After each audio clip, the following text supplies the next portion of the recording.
Natsuki suddenly comes up from behind us, with Yuri following closely behind. Why? Why are you making me so sad? I'm holding back the tears, bro. They're in there. You're not moving. You're not going anywhere, motherfuckers. We are playing Doki Doki One Last Memory today. And this is a Sayori-centric mod, and I believe it's a depressing one, so hope you all ready to cry or whatever. Hashtag ready to cry. Make sure you put hashtag ready to cry in the comments if you're watching this on YouTube.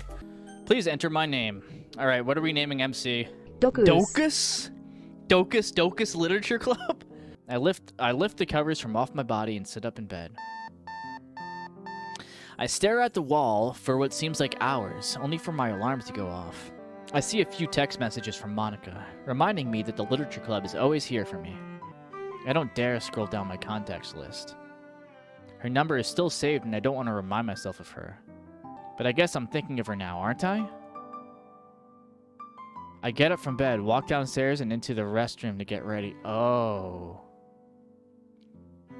She already died.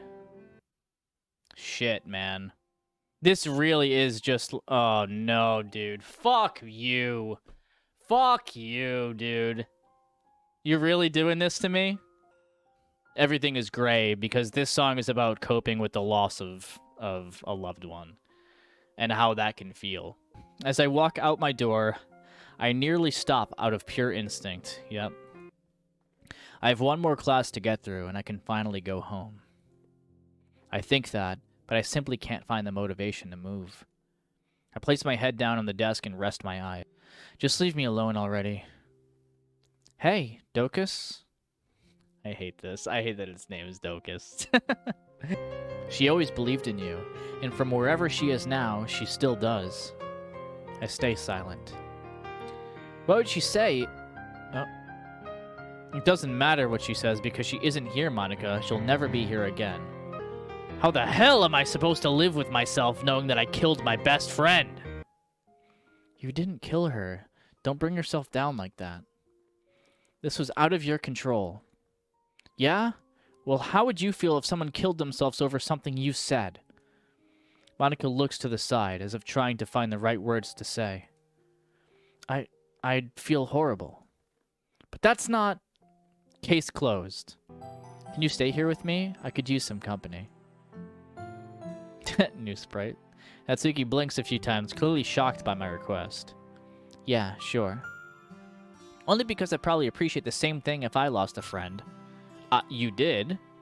What? I didn't know her for very long, but in the time that I did, she was one of the reasons why I was able to seek peace inside the club. I hear Natsuki sniffle and watch her wipe tears away from her face. I'm really glad you felt the way you felt that way about her. It's comforting to know she really did have a lot of people who cared about her. Talking about this with someone who also cared about her has been a nice change of pace for me. I pull out my phone from my pocket and open up my messages. Oh, man. 3 weeks ago, I never knew my last message to her would be, I hope you're feeling okay. I should have done more. I open up the conversation and begin typing slowly. Hey, I know you're not going to see this, but I figured this is the only way you and I could talk now. I hit send. I stare blankly at the message. The phone tells me the message was delivered, yet I know it'll never be received. I'm startled awake by my phone vibrating. It was a text message. Without hesitation, I quickly grab it from off my nightstand only to feel slightly disappointed. It was a message from Yuri inviting me to meet her after class, before the club meeting. I'm not sure why I expected Sayori to message me back. How could it be so stupid? I feel my chest tighten up again, but I take a deep breath and let out a heavy sigh. No more tears. Sayori wouldn't want this. I reply back to Yuri with, I'll be there, and get up from bed. Well, we just wanted to see if you wanted to join us at the club today. Boom, bum, bum. But he doesn't have to come if he doesn't feel like it, Yuri. I already took... Yeah, I think I'll stop by. The girls look surprised, but definitely not disappointed. Before I walk in the familiar doors, memories of walking in with Sayori come flooding in. Just take it easy, Dokus. You're okay. You can do this. The girls continue to talk about me. to talk to me about everything that I've missed in the club. I have to admit, this is definitely a nice distraction from everything. I caught myself laughing and smiling at Yuri and Natsuki arguing with each other, and feel comforted by Monika's kindness. I guess the happiness I needed was here all along. Monika gives me another one of her famous smiles before walking up to me. To my surprise, she takes my hands in hers and switches to a more sympathetic expression. I'm here for you. Never forget you're not alone. Nobody should handle this loss on their own. If you ever need someone to talk to, just give me a call, okay? I nod my head, realizing I'm blushing quite intensely. Thank you. I appreciate the thought. A girl's touching my hand? Oh my god, what do I do? I move my finger over to the call button, shaking slightly. I've always been hesitant to actually call her phone, but if my memory serves me right, I close my eyes, take a deep breath, and tap the green symbol, so he wants to hear her voice. Hello? My heart seems to stop dead in its tracks. I'm not able to answer the phone right now. Please leave me a message and I'll answer as soon as I can.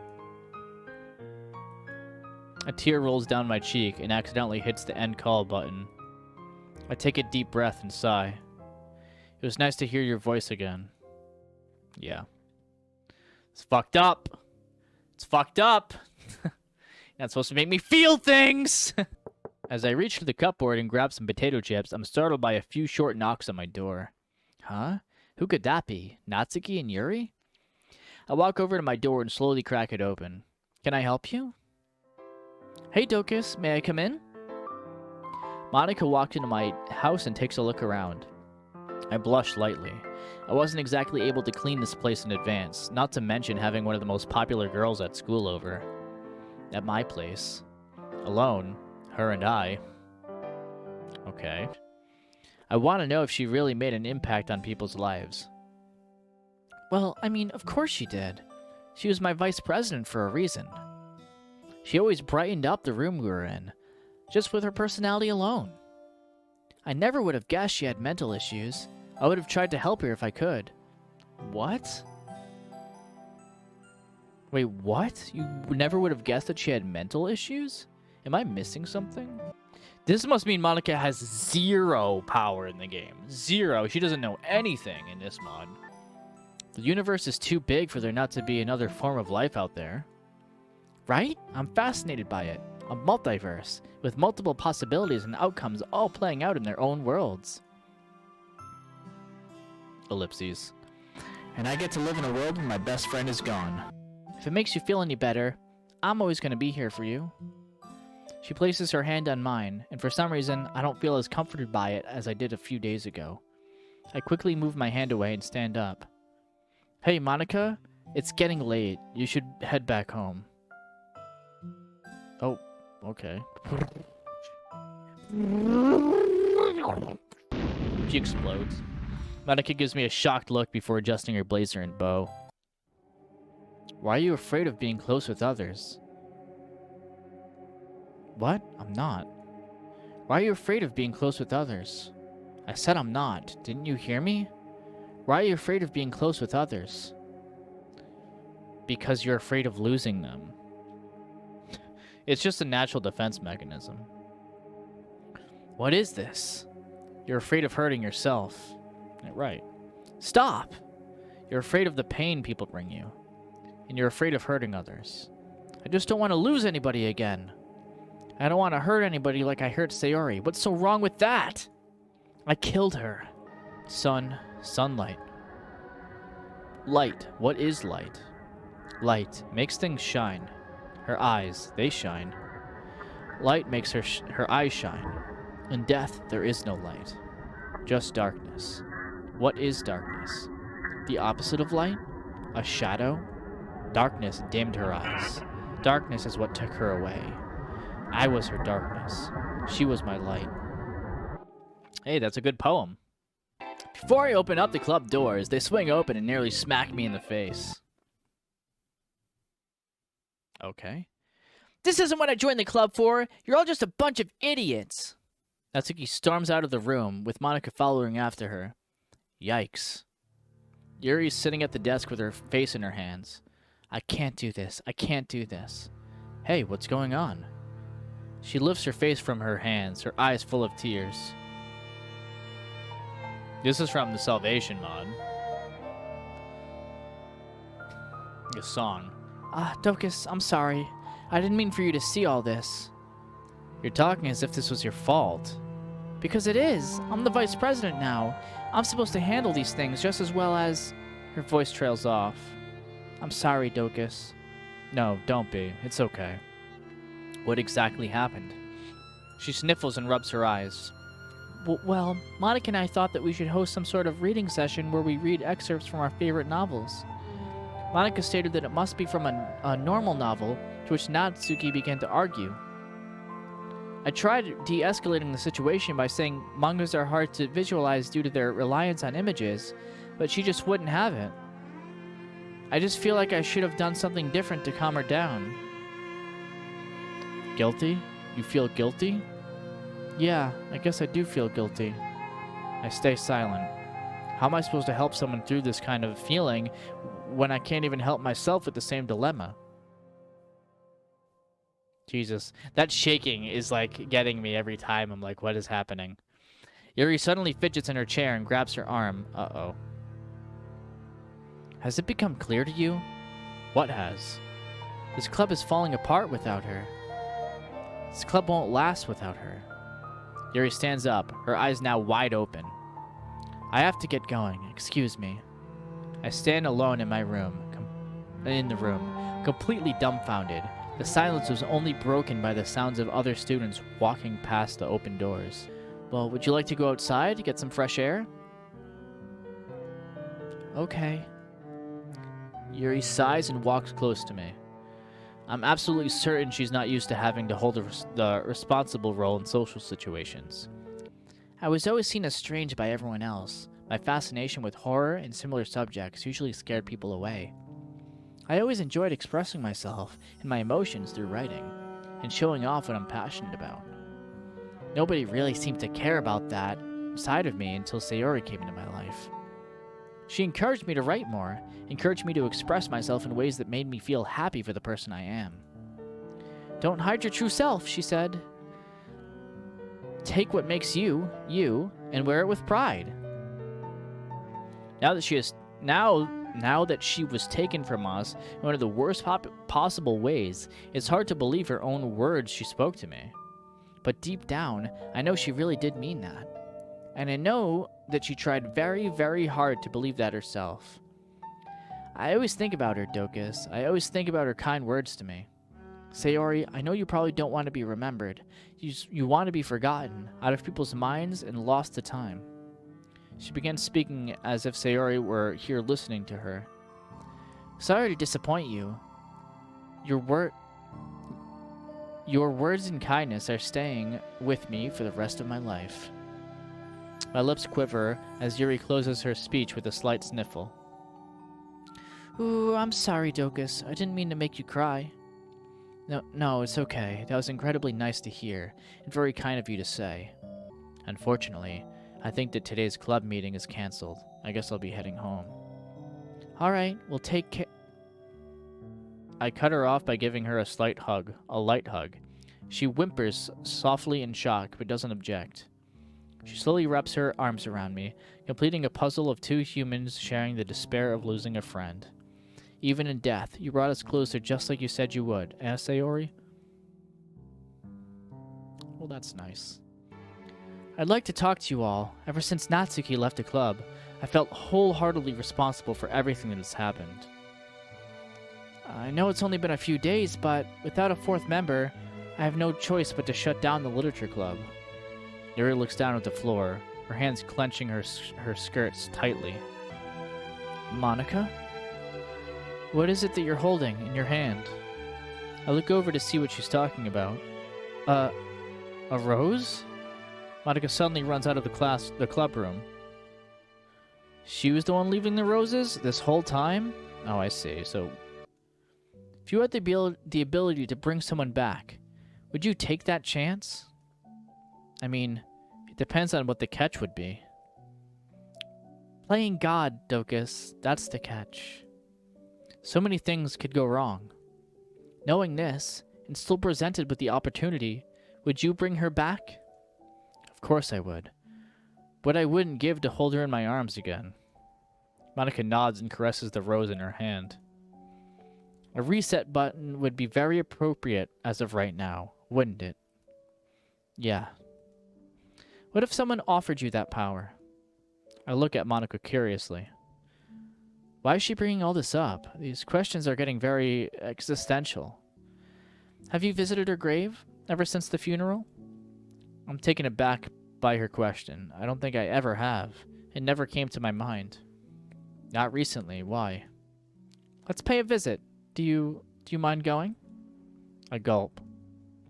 No, I don't mind. I think it'll be nice. I wait for Monika to get up from her seat before we make our way out towards the cemetery. Natsuki suddenly comes up from behind us, with Yuri following closely behind. Why? Why are you making me so sad? I'm holding back the tears, bro. They're in there. You're not moving. You're not going anywhere, motherfuckers. We thought it would be nice to come together and visit her, just like we used to meet in the club. It's decorated with roses, and the bow she always wore atop the gravestone. I've never liked graves. It's hard to imagine that someone is in a better place when their body is right under my feet. I stare blankly at the gravestone. Her signature bow, now looking dull and faded. A cruel reminder that her once hopeful attitude and soul are gone, weathering away thanks to time. Time ends all. Time is everyone's #1 fear. Absolutely. Everyone constantly wants more of it, or less, depending on the circumstances. Time heals all wounds, they say. But I didn't have the time to say goodbye. I suddenly feel as if I'm the only one here. I look around me. The girls are nowhere to be found. Monika? Natsuki? Yuri? What's going on? Where are you guys? Before I take any steps away from the gravestone, the rose Monika held in her hand before now lies on the ground, pelted by heavy rain. I swiftly and gently pick it up and cover it with my hands, just as Monika did. What if you could bring me back? I can't. That's just foolish to think. What if you could bring me back? What ifs don't matter here. This is real life. There's no way it could be done. What if you could bring me back? I'll do anything. Anything? I'll do anything to see you again. I fall to my knees and let the rose fall to the ground. There's nothing I can do. She's gone. Lost to time. Lost in darkness. Only kept alive by Yuri's memory of her. Only kept alive by Natsuki's memory of her. Only kept alive by Monika's memory of her. Only kept alive by my own memory of her. Her last memory is one of pain, nothing but a carousel of agony, and nothing in this world can take those thoughts away from me.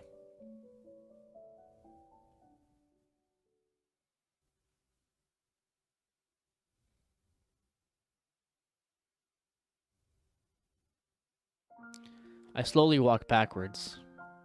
Not just out of anger, out of complete fear and disbelief. It's true, all true. No, you're lying. This is some cruel shit you're pulling here, Monika. I wouldn't lie to you, Dokus. Without thinking, I feel my legs propel my body forward. I grab Monika by her arms and push her against the wall, making Yuri and Natsuki scream. How could you do this? Why would you do this? Why the hell would you even think of saying such crap? Monika stares down at me. I just won't believe it. I won't. She fucking looked up to you. You were a damn role model for her. My grip loosens. Please, just say this was all a cruel joke. I let go of Monika. Wait, I'm confused. I start crying in front of her, half hoping my tears will help her tell me what I want to hear. Like I said, I wouldn't lie about this. You have the right to know about the things I said. I place my arms back on Monika's arms, tightening my grip once more. I close my eyes and start hyperventilating. I'll kill you. You killed her. I place my hands around her neck. Monika starts to gasp for breath. Doki, stop! What the hell do you think you're doing? Suddenly, I feel my arms go limp. Everything turns to slow motion. My body falls to the ground. The last thing I saw before my vision went blank was Monika's tired face. Wait, I'm confused about what happened before this. You remember the first weekend of OG DDLC, right? Yeah, I remember the first weekend in OG DDLC, of course. Is that what was just... When Monika and Sayori worked on festival stuff together? Yeah. Where they were, like, texting each other or working on the computer or something. Was that, like, right after what happened or something? And Monika told him about that? Because that was a little unclear. Whatever happened right before that was what Monika somehow showed him or something?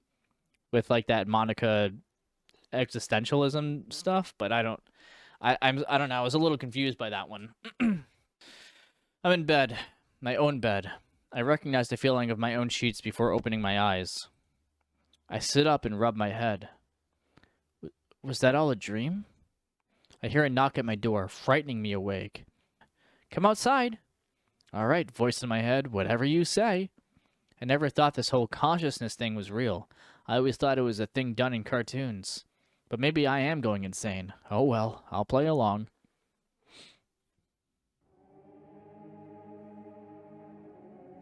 What is it you wish for?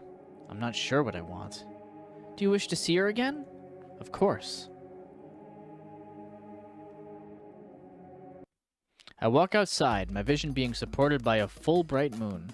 A trail of rose petals lay on the sidewalk, seemingly leading to her house.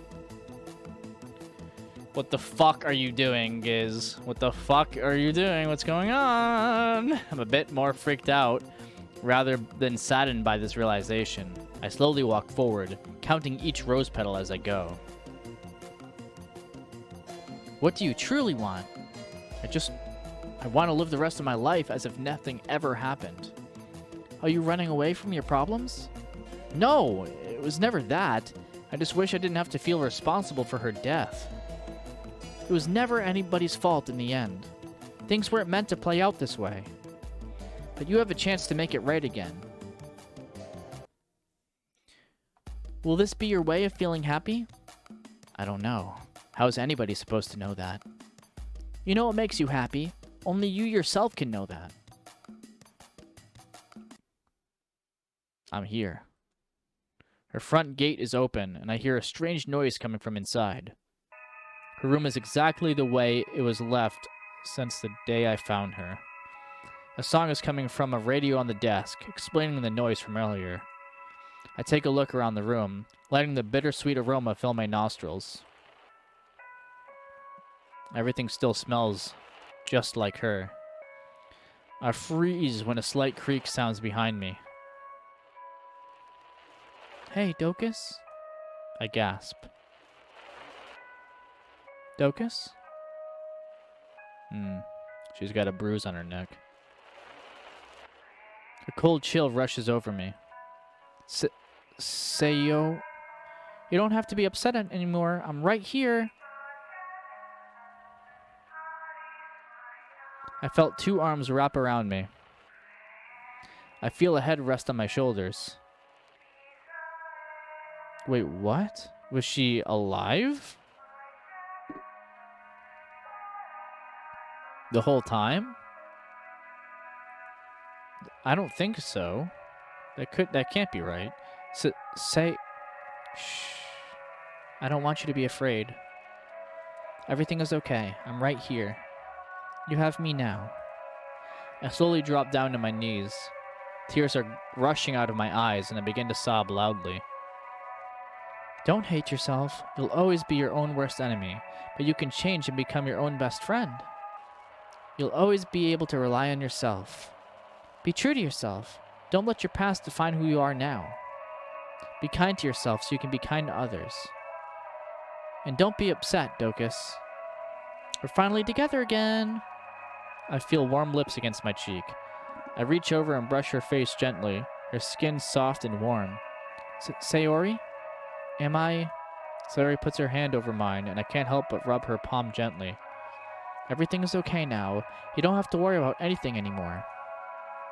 She leans in and kisses me gently on my lips. Every single negative thought seemed to slowly slip away from my mind. Her soft lips meeting mine makes my heart race faster than it ever has before. She breaks the kiss, and I can't help but bury my face into her shoulder. What? I'm so confused. Thank you. Thank you for giving me another chance. Thank you for giving me one last memory. Oh, man. Oh, this is nice. So she is dead, though. I'm sorry things had to end this way. I hope you find peace within your heart. You can find peace within your heart. Give me one last memory. With you. It kind of seemed like Monika somehow provided literally one last memory with Sayori, which was... I mean, she was asking questions like bringing the character back from the dead, which I would assume that she didn't have that power based off of Salvation, but maybe she was able to manipulate the game enough to allow that to happen so that Sayori could be there with him for another day or so, or that night, and tried to make the most of it, which was very sad.